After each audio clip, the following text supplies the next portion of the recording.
परम स्वादित चरण कमल चिन्ह मकरंदाय भक्त जन मानस निवासाय श्री रामचंद्राय कृष्ण त्वदीय पद पंकज पंजरान्ते अद्यैव मे विशतु मानस राजहंसः प्राण प्रयाण समये कफवात पित्ते कंठावरोधन विधौ स्मरणं कुतस्ते नारायणं नमस्कृत्य नरं चैव नरोत्तमं देवीं सरस्वतीं व्यासं ततो जयमुदीरयेत् श्रीलक्ष्मीनाथ समारम्भां नाथयामुनिमध्यमाम् अस्मदाचार्यपर्यन्तां वन्दे श्रीगुरुपरम्पराम् अञ्जनानन्दनं वीरं जानकी शोकनाशनं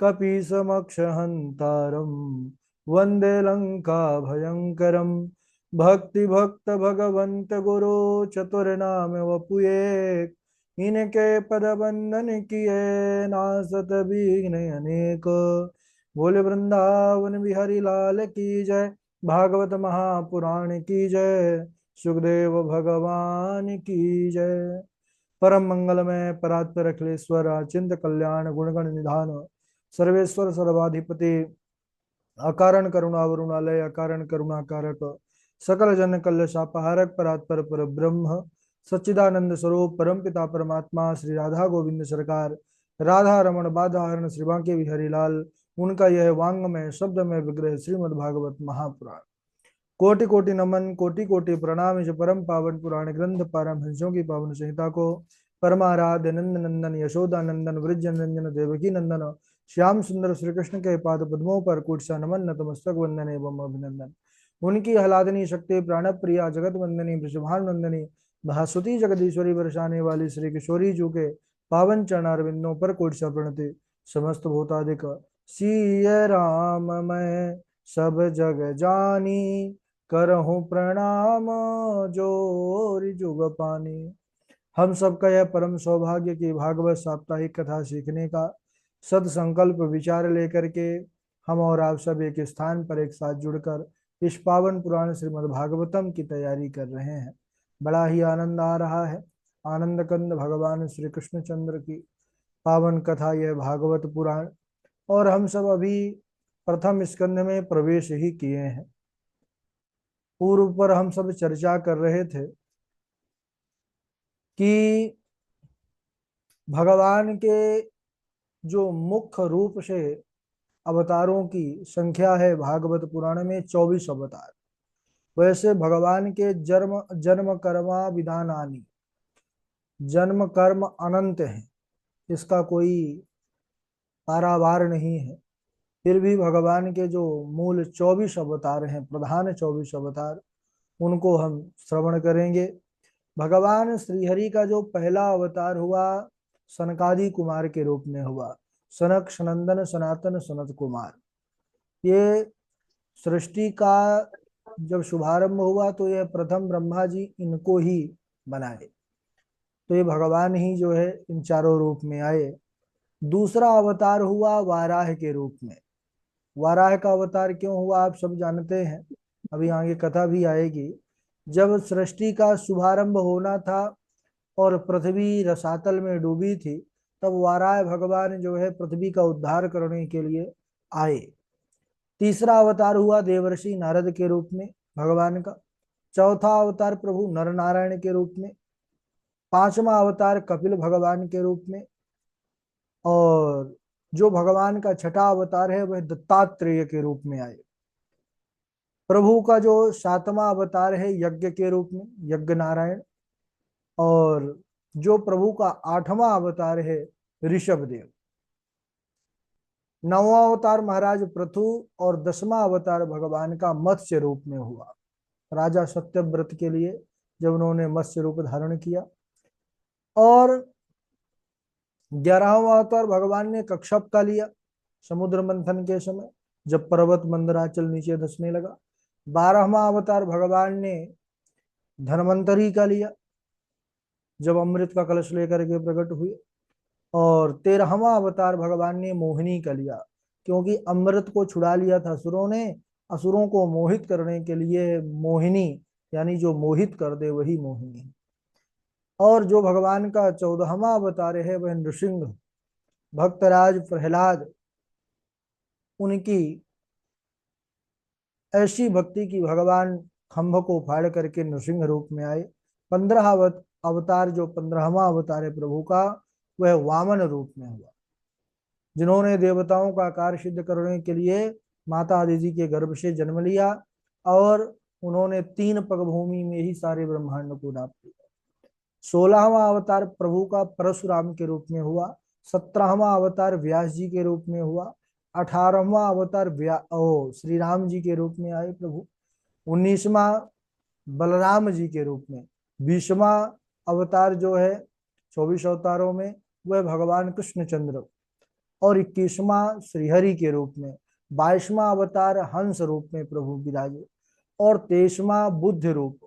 24वां यह कलयुग के समाप्ति पर, जब सभी जगह अधर्म ही अधर्म व्याप्त हो जाएगा, प्रायः सबकी अधर्म में बुद्धि हो जाएगी, तब भगवान धर्म की स्थापना के लिए, दुष्टों का संहार करने के लिए, पापियों को मारने के लिए कल की रूप में आएंगे, और संभल ग्राम में विष्णुयश नामक ब्राह्मण के यहाँ पर अवतार लेंगे। इस प्रकार यह भगवान के 24 अवतारों की संख्या है इसमें।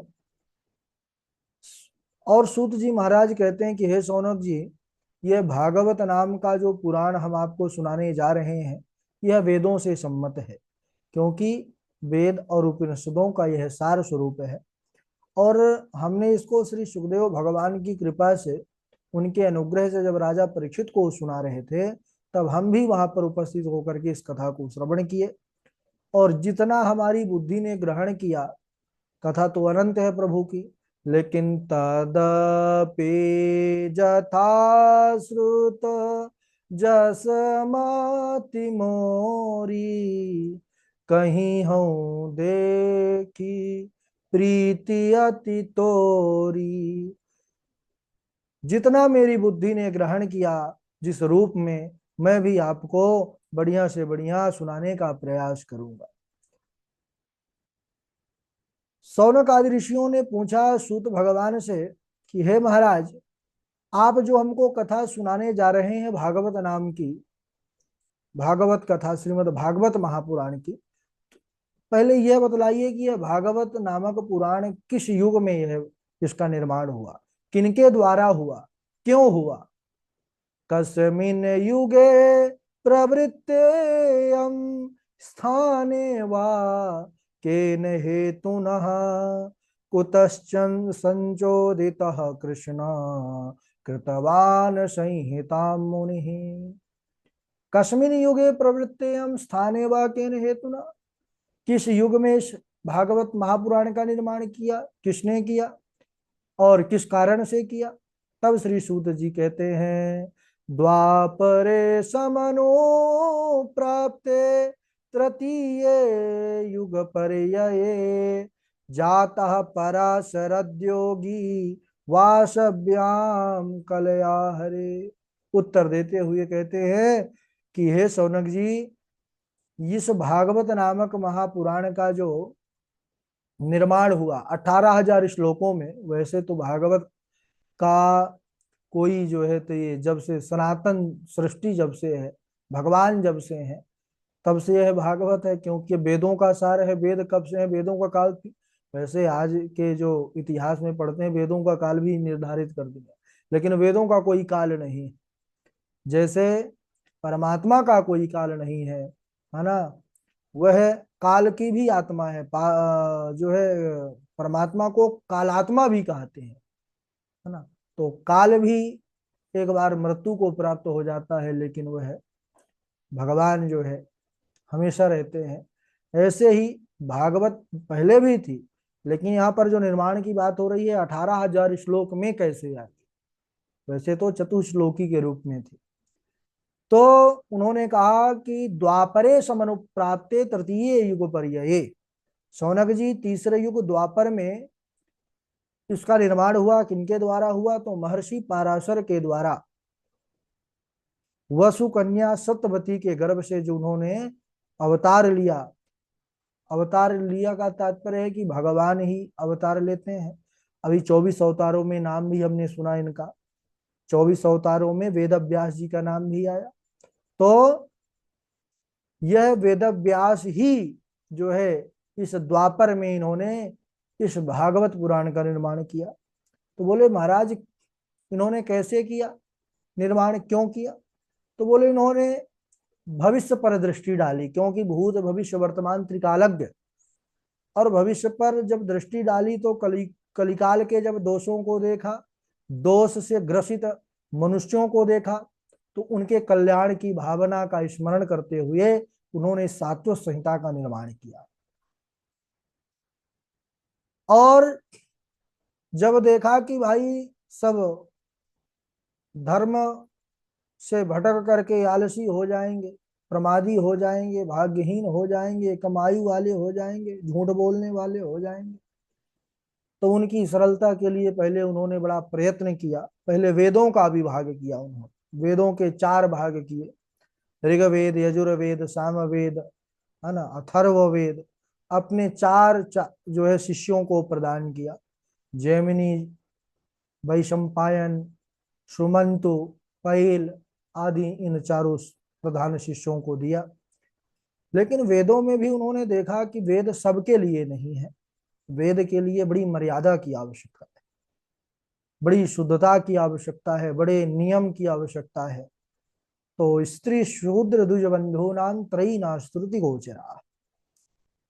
स्त्री शूद्र अधम ब्राह्मण ये सब, यानी जो ऐसे शाश्वत अनुष्ठान से विरत हैं, इनके लिए यह नहीं है।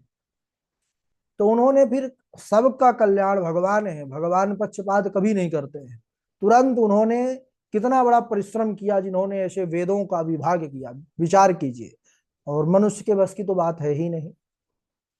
तो उन्होंने अगला प्रयास किया, इतिहास की रचना की कि इससे कल्याण हो। 1 लाख श्लोकों वाला एक विशाल ग्रंथ इतिहास, श्रीमद जो है महाभारत, महाभारत की रचना की। और विश्व का सबसे बड़ा इतिहास है वो, आज भी 1 लाख श्लोक है उसमें। इतने पर भी उनको मन को संतोष नहीं हुआ, एक एक करके उन्होंने कई पुराणों की रचना कर डाली। फिर भी मन में बड़ा अप्रसन्नता, मन में अभी वह शांति, अभी वह जो परिपूर्णता होनी चाहिए कि हाँ हमने किया, जिस लिए किए थे वो कार्य हो गया, लेकिन मन में अभी भी अप्रसन्नता है। तो एक बार देवर्षि नारद आए गान करते हुए, नारायण नारायण। सरस्वती नदी के तट पर बैठे थे और सम्यप्राश नामक आश्रम उनका। देवर्षि नारद ने कहा कि हे वेद व्यास जी, आप तो बड़े ज्ञानी हैं, इतना आपने इतना जो है ग्रंथों का निर्माण किया, फिर भी आप दुखी हैं, अप्रसन्न हैं। वेद व्यास जी ने कहा कि हाँ देवर्षि, आपका कथन सत्य है, लेकिन मैं अप्रसन्न क्यों हूं मैं स्वयं नहीं जानता हूं। मेरी अप्रसन्नता का कारण मुझे नहीं पता।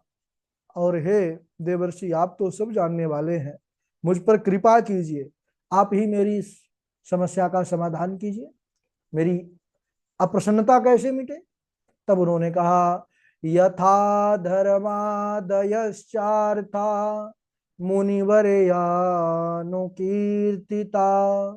ना तथा वासुदेवस्य महिमा ह्यनुवर्णितः। यथा धर्मादयश्चार्था मुनिवर्यानुकीर्तिता।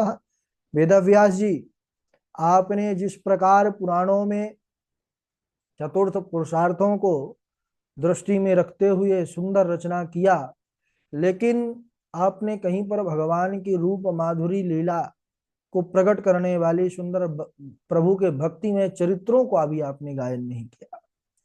हमको पता है कि आपका इसमें कोई कामना नहीं है, आपने सर्वजन हिताय सर्वजन सुखाय की भावना रखते हुए सब प्राणियों के कल्याण के लिए ही आपने किया है। लेकिन फिर भी नैष्कर्म मप्यच्युत भाव वर्जितम न शोभते ज्ञान मलम निरंजनम। भले ही कोई कार्य निष्कामता से युक्त हो, लेकिन अगर भगवान की भक्ति से रहित है तो फिर उसकी श्रेष्ठता नहीं है, उसकी सार्थकता नहीं है। हम इतना ही कहेंगे कि आपके जो अप्रसन्नता का कारण यही है कि आपने भगवान के लीला चरित्रों का गान नहीं किया। सुंदर भगवान की बाल लीलाओं का गान कीजिए, जिसको सुन करके केवल आनंदित होकर के प्रभु की छवि मन में बसा करके भक्तजन भव सागर से पार हो जाएं। उनकी लीला सुन करके, उनकी लीला पढ़ करके, उनकी लीला गा करके, उनकी लीला सुना करके। और भगवान बड़ी कृपा के सागर हैं। भगवान सब पर कृपा करते हैं, आप पर जरूर करेंगे।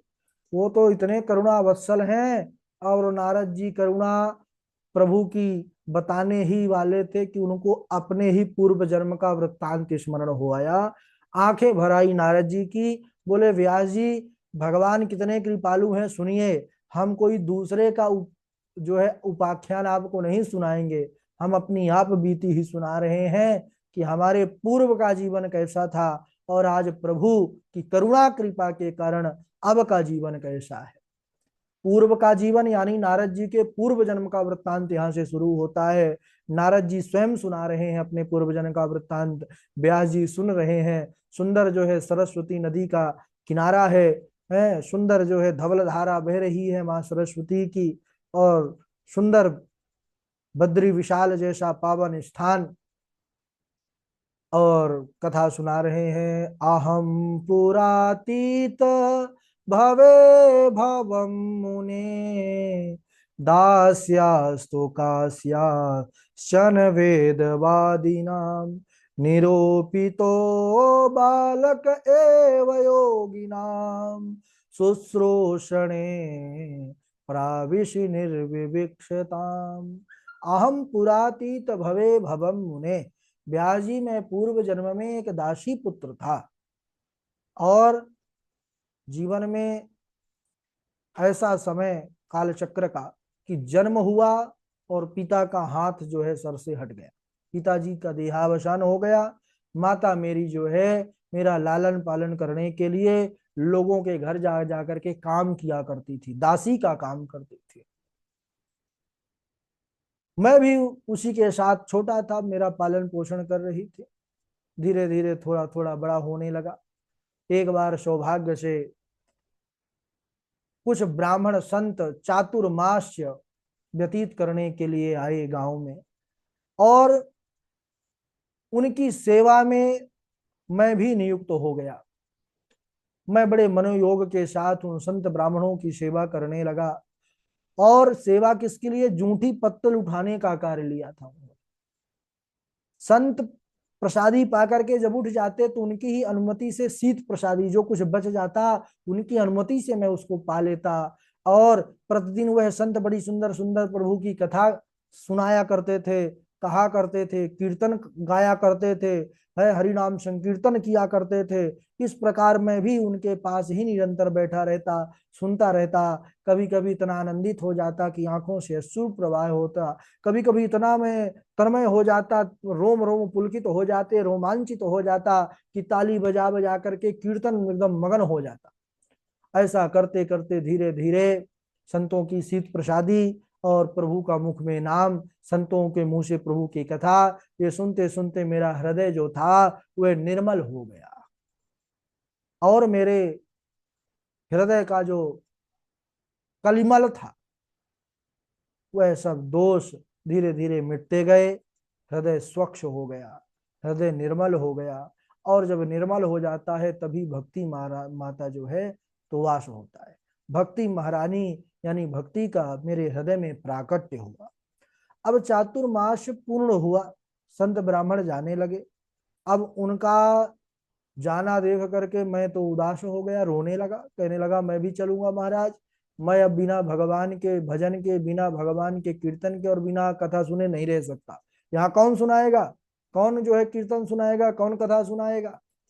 मैं भी चलूंगा, मैं नहीं मानूंगा। संतों ने देखा, ब्राह्मणों ने समझाया कि देखो भाई, हम तुमको अवश्य ले चलते, लेकिन तुम्हारे घर में तुम और तुम्हारी एक वृद्ध माँ है, माँ ने तुम्हारा पालन पोषण किया, तुम्हारा कर्तव्य बनता है कि अब तुम्हारे अलावा उसका कोई सहारा नहीं है, तो प्रथम कर्तव्य, प्रथम भजन है तुम्हारा कि तुम अपनी माँ की सेवा करो। और जब वह सेवा तुम पूर्ण हो जाए, तुम्हारा ये धर्म पूर्ण हो जाए, तब तुम आ जाना। और जब चलने लगे तो मैं रोने लगा जोर जोर से। तो उन्होंने कृपा किया और मुझे उन्होंने चतुर्व्यूह मंत्र दिया कि लो बेटा, तुम इसका जप करते रहना, तो एक दिन भगवान का दर्शन तुमको अवश्य होगा। ये हमारा संतों का वचन है।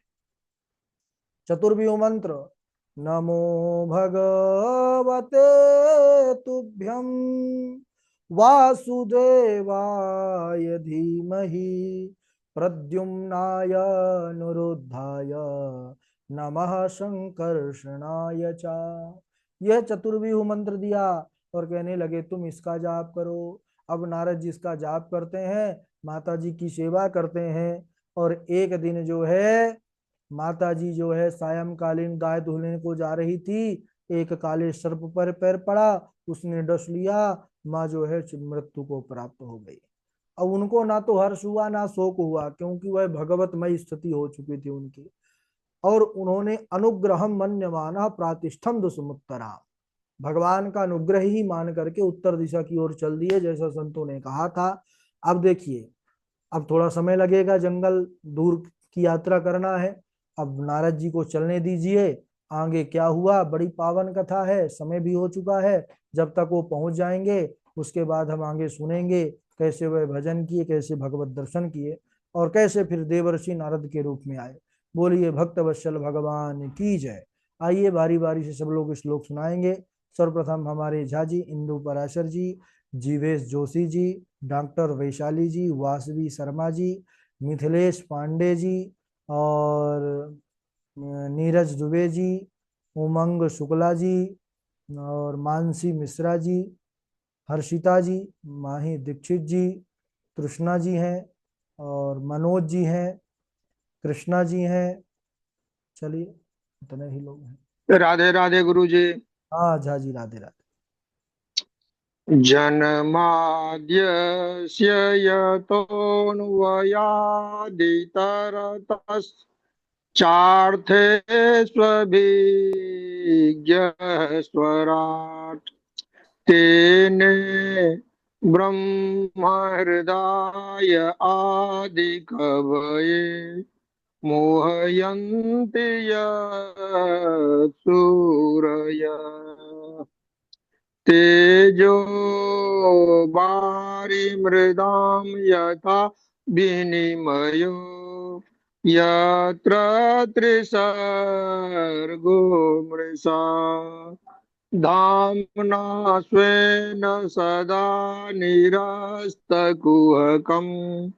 सत्यं परं धीमहि।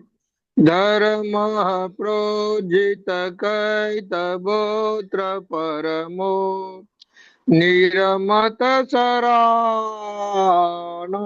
सताम् वेद्यं वास्तवमत्र वस्तु शिवदम् तापत्रयोन्मूलनम् श्रीमद्भागवते महामुनिकृते किं वा परैरीश्वर सद्यो हृद्यवरुध्यतेऽत्र कृतिभिः शुश्रूषुभिस्तत्क्षणात् निगमकल्पतरोर्गलितं फलम् सुखमुखादमृतद्रवसंयुतम् पिबत भागवतं रसमालयम् मुहुरहोरसिका भुवि भावुका नैमिषेऽहो निमिषत्रे ऋषयः शौनकादयः स्वर्गं सत्राय लोकाय सहस्रशममासत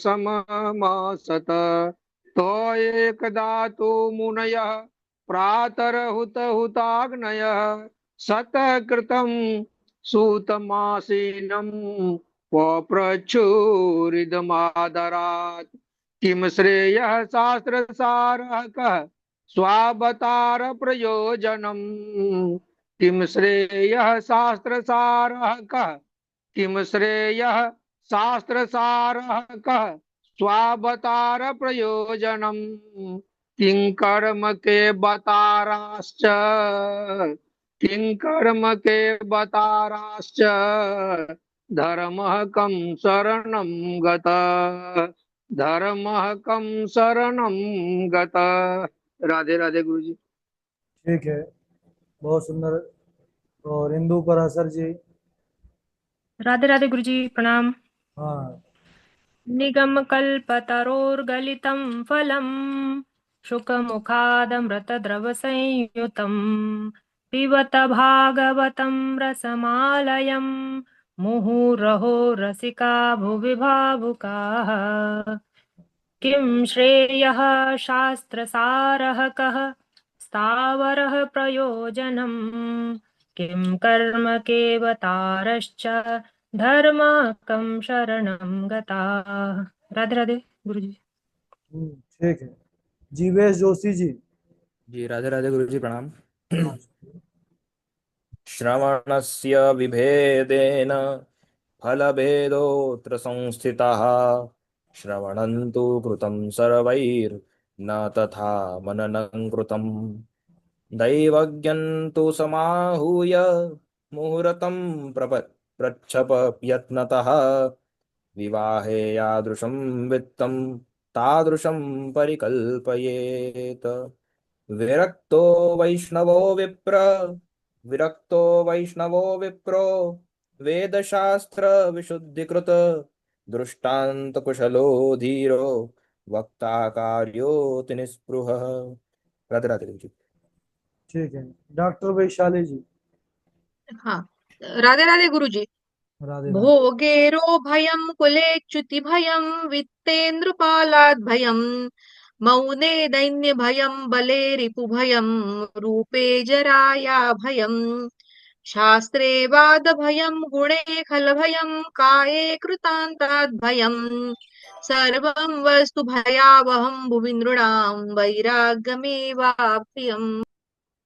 ठीक है, आप सुनाइए नीरज दुबे जी।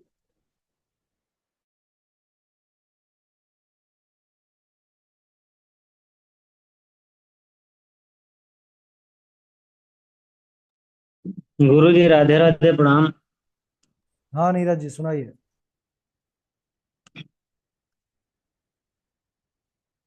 धर्मः प्रोज्झित कैतवोऽत्र परमो निर्मत्सराणां सताम् वैद्यं वास्तवमत्र वस्तु शिवदम् तापत्रयोन्मूलनम्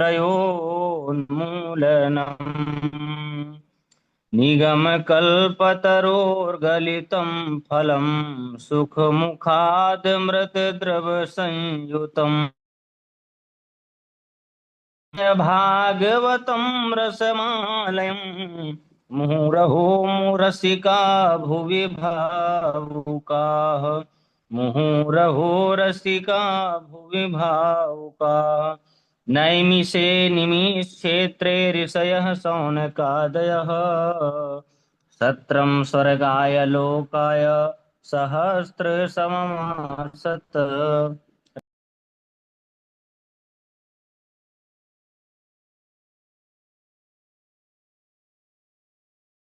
वासवी शर्मा जी सुनाए।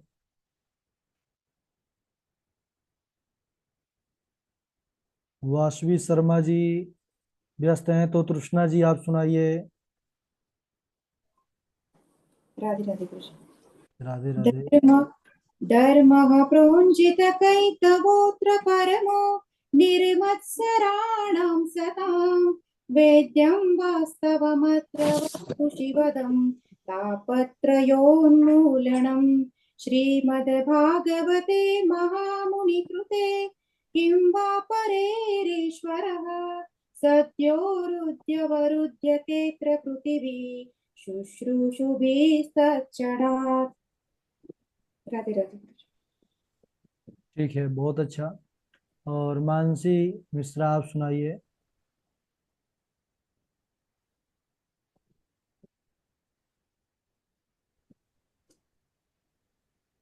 ठीक है, उमंग शुक्ला जी। जी गुरु जी प्रणाम। हाँ हाँ, सुनाइए। निगमकल्पतरोर्गलितं फलं सुखमुखादमृतद्रवसंयुतं पिबत भागवतं रसमालयं मुहुरहो रसिका भुवि भावुका स्वर्गे सत्ये च कैलासे वैकुण्ठे नास्तयं रस अथ पिबन्तु सद्भाग्याय मुञ्चत कर्हिचित्। जी गुरु जी। हाँ, ठीक है, इनके बाद आप सुनाइए। वासवी गुरु सर। जी प्रणाम। हाँ, सुनाइए। जन्माद्यशयतोऽन्वयादितरतश्चार्थेष्वभिज्ञस्वराट् तेने ब्राह्मणाय कवये मोहन्ति यत्सूरय तेजो वारिमृतां यथा विनिमयो यत्र त्रिशर्को मृषा सद्यो हृद्यवरुध्यते तिग्भिः शुश्रूषिभिस्तच्छडात् धर्मा प्रोजितकैतवोत परमो निर्मच्छरारां सतां वैद्यवास्तवमत्र वस्तु शिवदम् तापत्रयोन्मूलनम् श्रीमद्भागवते महामुनिकृते किं वा परैरीश्वर सद्यो हृद्यवरुध्यते किभिः शुश्रूषिभिः सषडात्। जी गुरु जी। हम्म। आप सुनाइए, मिथिलेश पांडे जी। राधे राधे गुरु जी। हाँ। अन्तः पुरान्तरचरी मनिहत्य बन्धुं सत्त्वामुदहवे सत्त्वामुदवहे सत्वा नहीं है, कथमिति। स्वा है, सत्वा नहीं है ना, थोड़ा अक्षरों को देखिए। आधा है कि जी पूर्ण है? जी गुरु जी। त्वामुदवहे कथमिति प्रवदाम्युपायं पूर्वे दयोरस्ति महति कुलदेवी यात्रा यस्याम बहिर्नववधू गिरिजामुप्रेयात्। राधे राधे गुरु जी। आप सुनाइए, हर्षिता जी। राधे राधे गुरु जी प्रणाम। राधे राधे, सुनाइए। जयति जगति माया यस्य कायानवस्थे